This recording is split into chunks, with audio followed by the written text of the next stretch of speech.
are going to see a lady styling step on the Saida woman on the beginning of the Saida. So, to practice that, you have to understand how to make a wave. So you can check the program of the wave, but I'm gonna explain the wave of the beginning of the Saida. So I'm going to count and 1 to do the wave.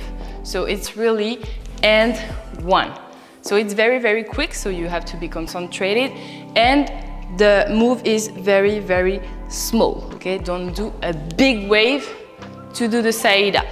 So, on the beginning, just before the 1, I'm going to do and just lift the heel in the same time. So, and, so go up with the chest and go up with the heel too.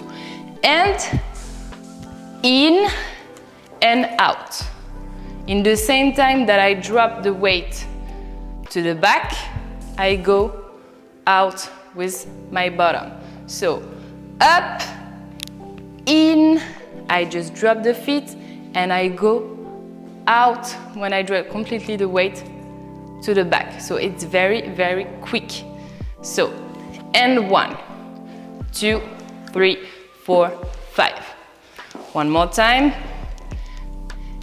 And 1, 2, 3, 4, 5.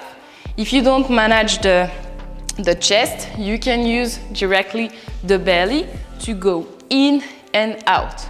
So you just do a wave from here to here. I mean, in and out.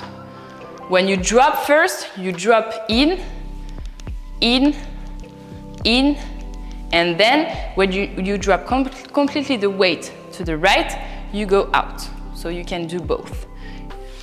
I mean, and 1, 2, 3, 4, 5. One more time. 5, 6, 7, 8. And 1, 2, 3, 4, 5. One more time. Both. The one from the chest, the second one from the belly. 5, 6, 7, 8. And 1, 2, 3, 4, 5, 6, 7, 8. And 1, 2, 3, 4, 5. That way. 5, 6, 7, 8. And 1, 2, 3, 4, 5. From the belly. 5, 6, 7, go. And 1, 2, 3, 4, 5. Now we are going to practice both in the music. So now on music we are going to repeat the step. Thank you for watching. If you like this video and you want to see more, don't forget to subscribe. We have a lot more on the way. Also, if you're interested in going deeper with your knowledge and know everything there is about following in Kizomba and Urbankiz, we have an online school for you, amazing-follows.com. We will be thrilled to see you on the other side. Bye.